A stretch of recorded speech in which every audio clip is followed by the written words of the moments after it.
Welcome to Howard's Opinion, the podcast where we dive into the latest and most intriguing sports stories.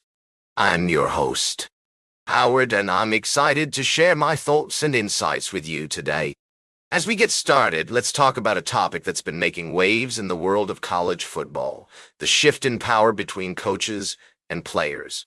We've got a fascinating article to discuss which highlights the challenges coaches are facing in today's game.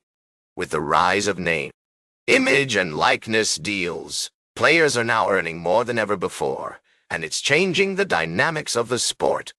According to the article, some college players are making more than NFL rookies, with annual salaries exceeding $840,000. This newfound wealth and freedom have given players more leverage and autonomy, allowing them to choose their own path and dictate their own terms. The article quotes Georgia coach Kirby Smart, who expressed frustration with his team's lack of conditioning and effort.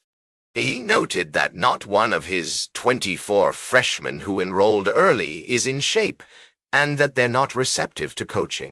This sentiment is echoed by other coaches, who feel that players are no longer as hungry to learn and improve. But what's driving this change? Is it the influx of money from nil deals, or is it a broader cultural shift? The article suggests that it's a combination of both. With players now able to earn significant amounts of money through endorsements and sponsorships, they're less reliant on their coaches and more focused on their own personal brand. This raises interesting questions about the role of coaches in college football. If players are no longer as receptive to coaching, do coaches need to adapt their approach? Should they focus more on developing relationships and building trust with their players, rather than simply trying to dictate their every move? The article also touches on the idea that the traditional power dynamic between coaches and players is shifting. With players now having more freedom to transfer and pursue other opportunities, coaches are no longer the sole authority figures in the sport. This change has significant implications for the future of college football, and it's something we'll be keeping a close eye on in the coming months. As we explore this topic further, we'll examine the potential consequences of this shift in power. Will it lead to a more player-centric approach to the sport, or will coaches find new ways to assert their authority? The answer remains to be seen, but one thing is clear: the world of college football is changing, and it's going to be fascinating to watch. We'll be right back with more fascinating sports news on Howard's Opinion. This is Howard, and welcome back to Howard's Opinion. We're in the midst of a thrilling conversation about the latest developments in the world of sports. I trust you've been enjoying the show so far, my friends. Now, let's dive into our middle segment, where we'll be discussing some fascinating news from the realm of college basketball. I'm sure many of you are aware that the NCAA tournament is in full swing, and we've got some exciting updates to share with you. First off, the University of Texas has made a significant move by hiring Sean Miller as their new head coach. Yes, you heard that right. Sean Miller, the very same coach who led Xavier to a thrilling victory over the Longhorns in the NCAA tournament just recently. It's a bold move, folks, and one that's got everyone talking. Now, I know what you're thinking. Howard, isn't this a bit of a surprise? And to that, I say, absolutely. But let me tell you, Miller has an impressive track record with a reputation for building strong programs and getting the most out of his players. The Longhorns are clearly looking to shake things up and make a deep run in the tournament next year. And speaking of new coaches, we've also got news that former NBA star Mike Bibby is set to become the next head coach at Sacramento State.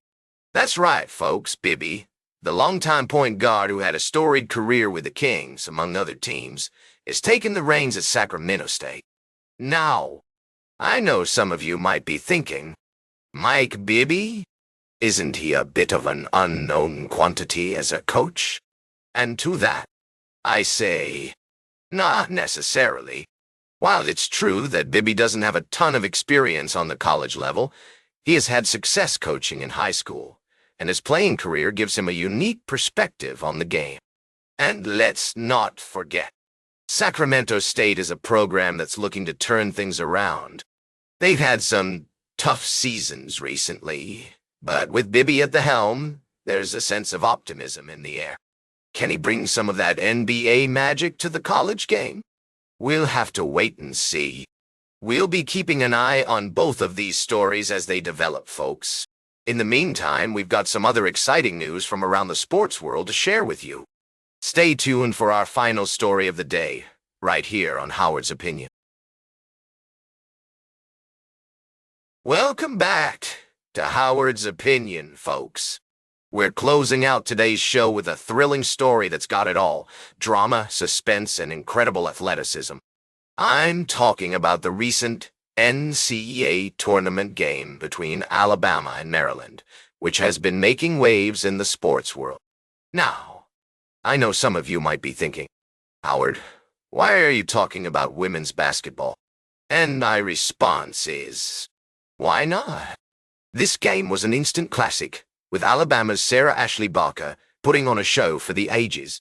The young woman dropped 45 points, setting an Alabama school record and tying for the fourth most points in NCAA tournament history. But what really caught my attention was the back-and-forth action in the final minutes of the game.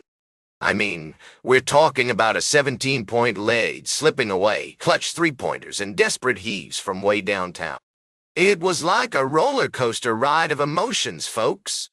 And let's talk about Barker's performance under pressure. The woman was ice cold, calmly sinking 3 free throws with less than a second remaining in the first overtime to force another extra frame. I mean, you've got to have nerves of steel to perform like that on the biggest stage. Now, ciao. I know Alabama ultimately came up short, but this game was a testament to the incredible talent and dedication of these young women. And as Barker said herself, you live for these moments. It didn't go our way, but at the end of the day, like Coach told us, hold your head high and walk out of the locker room that way, because that was an amazing basketball game. I couldn't agree more. Sarah, this game was a thrill ride from start to finish. And it's a reminder that women's sports are just as exciting and competitive as their male counterparts. So, there you have it, folks.